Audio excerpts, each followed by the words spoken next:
Monsieur Jean-Jacques Ouando, vous animez à la DESC, donc Défense et Sécurité du Congo. Je rappelle déjà que vous êtes militaire formé, officier militaire formé à l'école royale militaire de Belgique, bien entendu. Et dans le cas de notre rétrospective, l'événement militaire qu'on pourrait qualifier de grande importance en République démocratique du Congo, où les événements militaires, on peut les citer en tout cas, ils sont à deux, notamment le 30 décembre avec la fameuse attaque que le gouvernement présente comme l'attaque terroriste.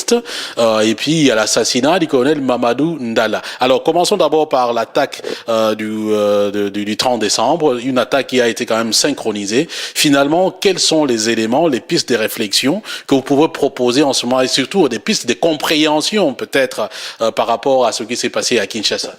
D'abord, merci, cher Fabien. Quand vous dites que deux événements qui ont marqué l'année 2013, j'aimerais quand même rectifier le tir pour dire que un des grands événements de l'année 2013, c'est quand même la déroute du M23 au mois de novembre. Malheureusement, c'est un événement qui était assez porteur d'espoir pour les Congolais. A été dissipé par les événements auxquels vous faites allusion, notamment le 30 décembre, les événements qui ont eu lieu simultanément à Kinshasa, à Lubumbashi, à Goma et à Kolwezi. Et c'est le début de l'année 2014 avec l'assassinat du colonel Mamadou Ndala. Donc, pour revenir au premier point, à la première question concernant les événements du 30 décembre, de notre position, il est difficile parce que je préfère être objectif de pouvoir donner des affirmations sur les causes et les mobiles de ces événements. Mais en tant qu'analyste expert, je pense qu'en pareille situation, on attend d'abord que plus d'éclairage au niveau des autorités publiques, notamment différentes enquêtes qui sont diligentées aussi bien à l'état-major que, je l'espère, par les autorités judiciaires, qui jusque-là ne sont pas exprimées, alors que ce sont des actes qualifiés de terrorisme plutôt. Sinon, on peut dégager trois pistes ou trois hypothèses. La première, ça peut réellement être la piste d'une attaque des insurgés, ce que le ministre de Communication et Médias a qualifié de terroriste, d'un groupe qui voulait renverser le pouvoir en place.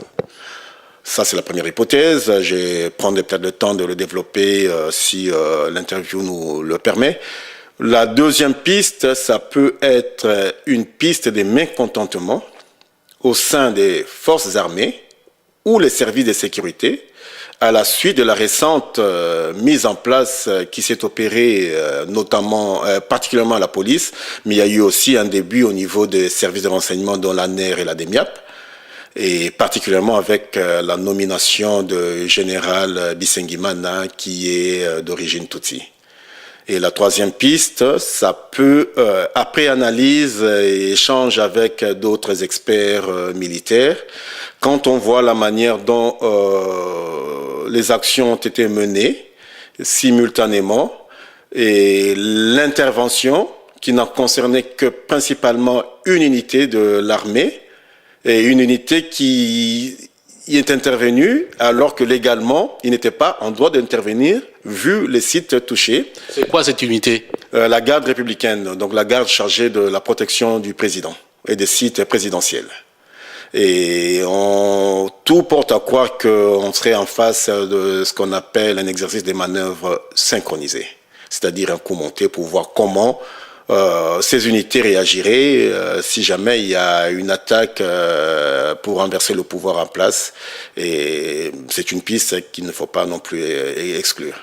Donc c'est quand même terrible qu'on fasse une telle manœuvre sur des vies humaines quand même. Voilà, ça se passe comme ça dans votre domaine?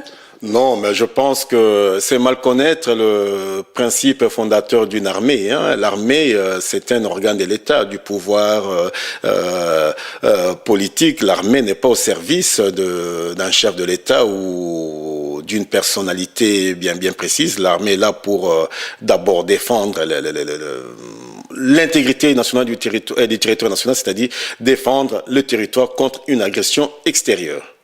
Or ici, nous avions affaire à une agression plutôt intérieure qui serait du domaine de la police. c'est-à-dire à l'intérieur des institutions ou de la République. Et normalement, légalement, ça devait être les forces de police qui auraient dû intervenir en premier lieu. Ce n'est que si ces forces n'étaient pas en mesure de pouvoir réagir efficacement, les autorités administratives en charge de l'ordre public et de la sécurité intérieure du pays devraient faire une réquisition des forces armées. Cela se passe suivant des accords ou des modalités bien précises. Or, apparemment, quand on analyse la manière dont les choses sont faites, on a été surpris de voir que seule la garde républicaine, qui a quitté par exemple son casernement le plus proche qui se trouvait au Kanchachi pour aller intervenir sur les installations de la RTNC, alors que à moins de 5 km ou de 3 km du rayon dans un rayon de 3 km de la RTNC, vous avez le quartier général de la police nationale congolaise et vous avez la caserne, la plus grande caserne du pays, même de la capitale, le camp Kokolo, le siège de la 11e région militaire, le siège de la force terrestre, et toutes ces unités n'ont pas intervenu, alors qu'en une minute, ils pouvaient être sur le lieu où les actes ont été commis. D'où l'hypothèse à ne pas négliger d'un exercice de manœuvre synchronisée, mais dans le but de s'aimer la panique au sein de la population. Et ce qu'on a qualifié quelque part de ce qu'on appelle le terrorisme d'État. Donc, ce ne sont pas dans l'armée, les choses ne fonctionnent pas comme ça. Mais finalement, qu'est-ce que vous soupçonnez? On arriverait à un tel scénario parce qu'on prévoit quoi? Peut-être que 2016 fait peur, 2014, ou bien ils avaient des soupçons d'autres trucs. Il y en a qui parlaient d'impérium. Est-ce que tous ces éléments-là auraient pu peut-être permis qu'on puisse en arriver à un tel scénario? Mais si vous connaissez un peu l'environnement socio-politique congolais, la fin de l'année est toujours porteur de signes de crainte, d'autant plus que, notamment par exemple dans la quête de l'impérium ou d'autres personnes qui veulent à tout prix peut-être changer les choses par la voie armée, souvent on dit Bozela. Je me permets de dire ici en lingala, donc on va expliquer Bozela. Mbulo ekosilate. Mbulo ekosilate. Avant la fin de cette année, il se passera quelque chose. Nous étions le 30 décembre. Donc je pense que c'est une réaction d'anticipation ou de prévention, de dissuasion de la part de ceux qui auraient eu peur que cet impérium puisse être appliqué. Voilà, de dévancer les choses et faire croire que nous avons le contrôle de la situation. On n'est que dans les hypothèses, parce que jusqu'à présent, on n'a pas encore toutes les informations. Est-ce que vous ne pensez pas justement que le fait que Mukungubila lui-même ait revendiqué les attaques, ou reconnu en tout cas que ce sont ses adeptes, puisse dans une certaine mesure enlever tout crédit à cette dernière thèse? Mais il faut voir les conditions dans lesquelles M. Mukungubila ou le pasteur Mukungubila s'est exprimé. Il a dit que ces troupes ont réagi en légitime défense. C'est-à-dire que ces troupes ont été provoquées. Et la question qu'on leur pose, quand on est par exemple criminologue aussi comme nous, d'où commence la provocation? Est-ce que la provocation était le fait que ces insurgés sont allés attaquer les installations, ou le fait qu'on ait commencé quelque chose à Kinshasa et qu'il y ait eu réaction, par exemple à Lubumbashi? Non, mais selon ce qu'on lui disait, c'est comme s'ils ont commencé à Lubumbashi d'abord en distribuant des tracts d'une certaine lettre, et puis ces gens-là ont été arrêtés, d'autres tués, selon Mukungubila lui-même, et c'est cette colère qui a fait que, ben voilà, qu'ils viennent poser ces histoires. Mais maintenant, on se dit, mais d'où a-t-il trouvé la puissance de pouvoir synchroniser? Qu'est-ce qu'il visait en envoyant des gens à l'aéroport, en envoyant des gens à la RTNC, en envoyant des gens à l'état-major, et puis d'autres à Lubumbashi et à Kindu? Bon, il faut peut-être avouer aussi qu'il n'a pas dit qu'il a envoyé des gens partout. Voilà. Mais il faut se dire aussi que les 3 pistes que j'ai soulevées, que j'ai développées, ne sont pas des pistes exclusives. C'est-à-dire que une piste n'exclut pas l'autre. C'est-à-dire que ça peut être aussi une conjonction de ces 3 principales pistes et d'autres événements.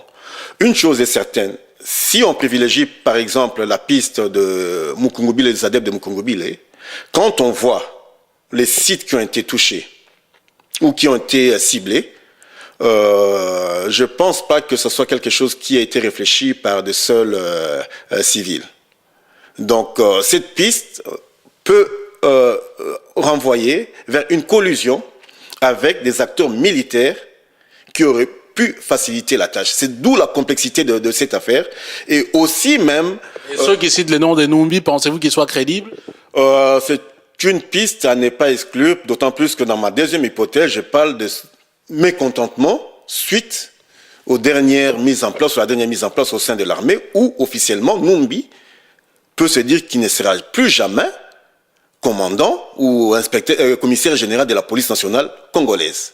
Et nous savons que Numbi reste encore assez actif auprès des troupes qu'il a commandées. Raison pour laquelle, quand on analyse bien, par exemple, cette deuxième hypothèse, raison pour laquelle on travaille sur les hypothèses, vous verrez que la police qui était à côté de la RTNC, pourquoi elle n'a pas réagi? Est-ce que ce n'était pas par peur, à supposer que ce soit les adeptes de Mukongobile qui réagissent, que les autorités disent, si on envoie la police, sachant que Numbi n'est pas content et que bon nombre de policiers lui restent encore fidèles, il se pourrait que ces policiers aillent se solidariser avec les insurgés et amplifier le mouvement d'insurrection, et ce qui perdrait, ce qui allait peut-être produire l'effet comment je peux dire, d'étendre la contestation. Aucune piste n'est exclue. L'aéroport. L'aéroport, officiellement, sur le plan militaire, c'est un domaine de la force aérienne. On oublie souvent qu'un type comme Numbi, avant d'aller à la police, il était chef d'état-major de la force aérienne. Et c'est avec son bataillon de la force aérienne qu'il a pris armes et tout, bagages, sans même respect de certaines consignes logistiques, et tous ont été transférés vers la police nationale congolaise. Est-ce que le fait que cette facilité-là qu'on ait attaqué un site aussi stratégique que l'aéroport d'Ngili, en sachant qu'en face, il y a la garde républicaine, et tout autour, à l'entrée de l'aéroport d'Ngili, il y a un péage avec la garde républicaine, il y a eu quand même des complicités intérieures, dans l'hypothèse où ce ne serait pas un exercice de manœuvre synchronisé. Donc, les deux premières pistes ne sont pas exclusives. Mais aussi, il faut aller loin pour vérifier les allégations du pasteur Mukongobile. On n'a pas encore eu le temps d'analyser beaucoup de choses, mais certaines premières informations qui nous parviennent, on sait que c'est quelqu'un qui ne serait pas non plus crédible à 100%. Donc, il peut faire partie... Mais là aussi, les gens se posent des questions, mais comment... quelqu'un qui a tenté un tel coup, admettons, comme il a reconnu, jusque-là, on n'entend pas le gouvernement, par exemple, lancer un mandat d'arrêt. Il n'est même pas recherché. Qu'est-ce qui se passe concrètement? Voilà pourquoi on les laisse un peu en liberté. Je pense qu'il poser la question, c'est déjà avoir une partie de la réponse, ou une piste de réponse. Comment la personne qu'on qualifie être le commanditaire, le cerveau principal d'une insurrection, est laissé en liberté, alors que d'autres Congolais qui menaceraient sérieusement les régimes ou les institutions, à la minute, soit s'ils ne sont pas renvoyés manu militaire sans respect même des procédures constitutionnelles ou légaux à la CPI, seraient poursuivis ou ciblés par un mandat d'arrêt international. Vous pensez à Mounene, par exemple? Le cas Mounene, par exemple. L'acharnement qui a été fait sur son sort. Même Oudjani. Par exemple, l'Oudjani des Enyele, ou la manière dont même le dossier des députés Babal a été expédié, alors que toute une procédure légale n'a pas été respectée. Alors qu'ici, Mukongobile, avec toute l'aisance qu'il a, il s'exprime librement, et puis jusque-là, on n'a rien vu voir, et surtout que à ce stade, le parquet qui est censé mener les enquêtes judiciaires au Congo ne s'est pas exprimé par rapport à ces faits. Et d'où beaucoup de questions, beaucoup d'interrogations pour nous experts qui attendons à avoir plus d'éléments pour affiner nos analyses. Et là, on se rend compte que ça peut être un exercice d'apprenti sorcier qui a été mal conceptualisé et mis en œuvre, ou un jeu du pouvoir pour intimider. Mais à la longue, quand il y a peut-être aussi une hypothèse que vous n'avancez pas, hein, qu'on a entendue. Est-ce que nous aussi, les gens nous appellent, on nous dit, mais peut-être ça peut être ceci, ça peut être cela. D'autres donnent également l'hypothèse peut-être d'une purge au sein même de l'armée ou de la police, des personnes qui auraient été peut-être à l'avant ciblées pour qu'on les faire taire une fois pour toutes, quoi. C'est il semble, hein, voilà, c'est aussi une hypothèse. Oui, je le dis pas, mais dans la troisième hypothèse, quand on dit d'un coup monté manqué, un montage. Généralement, sous Mobutu, le coup monté, c'était dans le but d'accomplir des purges au sein de l'armée ou des services de sécurité, des personnes qui seraient dérangeantes. Donc, c'est une piste qui reste plausible, mais non seulement par rapport à aux personnes qui évoluent dans les institutions sécuritaires, mais aussi par rapport au phénomène Kuluna. Il faut vous dire que un mois auparavant, ils ont lancé une sorte d'opération d'Ikofi, et qui s'est mal déroulée. C'est-à-dire que ces opérations sont transformées à des actes d'exaction extrajudiciaires, au point que ça a suscité la colère de la communauté internationale.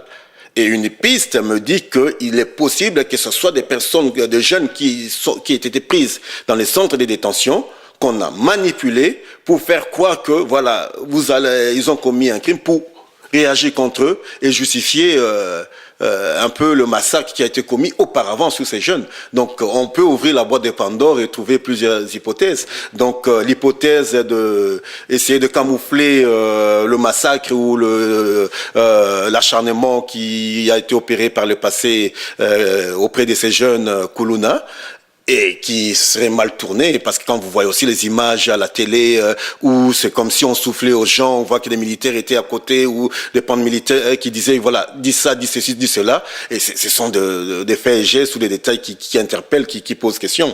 Donc tout cela peut se recouper à un certain moment. On sent qu'il y a quelque chose de flou, raison pour laquelle aujourd'hui, il y a un peu plus de silence par rapport à ces aspects. Même si à Lubumbashi, on essaie de dire qu'il y a eu ceci, cela. Mais bon, à Kinshasa, on se rend compte que les choses n'auraient peut-être pas, ne sont pas passées comme ils l'auraient prévu. Et d'où on essaie de garder un silence pour voir comment on peut rectifier le tir. Mais une chose est certaine est que, quelles leçons peut-on tirer, même pour le régime, par rapport à cette situation? C'est ça justement la question, quelles leçons tirer. En même temps, on a senti une certaine cacophonie entre les ministres de la communication, porte-parole du gouvernement, et le ministre de la Défense. Est-ce que ces matières-là ne relèveraient pas plus du ministère de la Défense en termes de communication que du porte-parole du gouvernement? Voilà, mais ils ont des positions contradictoires. L'autre parle des bandits, pendant que le conseiller de communication parle des terroristes.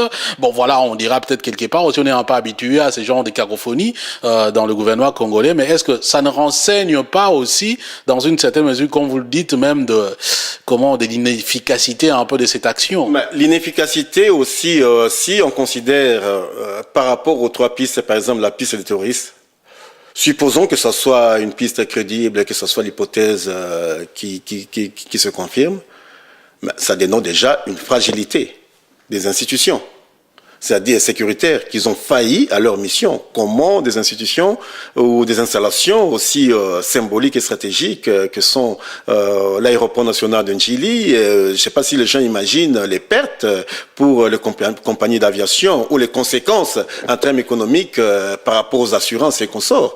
Donc finalement, si quelque chose qui a été planifié par eux, ça serait peut-être contre-productif par rapport aux attentes vis-à-vis de retombées sur le plan peut-être extérieur ou économique, de l'image même du Congo. Surtout qu'on sortait d'une période où on se disait que le problème du Congo, c'était plus un problème sécuritaire à l'Est. Ici, la première leçon qu'on peut tirer, dit non. Le problème sécuritaire, c'est généralisé par tout le Congo. Donc le pays est loin d'être sécurisé et ça montre la défaillance du fonctionnement des services sécurité et aussi des institutions qui n'ont pas su coordonner. Normalement, dans un état normal, on doit pouvoir réaliser plusieurs fois des exercices de coordination chaque fois qu'il y a un fait grave pour voir comment les différentes autorités mettent en musique leurs éléments pour pouvoir gérer une crise, ce qu'on appelle la gestion de crise. Ici, vous l'avez mentionné, la cacophonie autour des déclarations. Pourquoi? Parce que on sent que quelque part, personne de deux personnes ne maîtrisait la situation, ou soit ils ont été on leur a dicté de dire certaines choses sans en comprendre le fondement. Et c'est pas la première fois, particulièrement dans le chef du ministre de Communication. Et ça, on en parlera même pour le cas du feu colonel Ndala.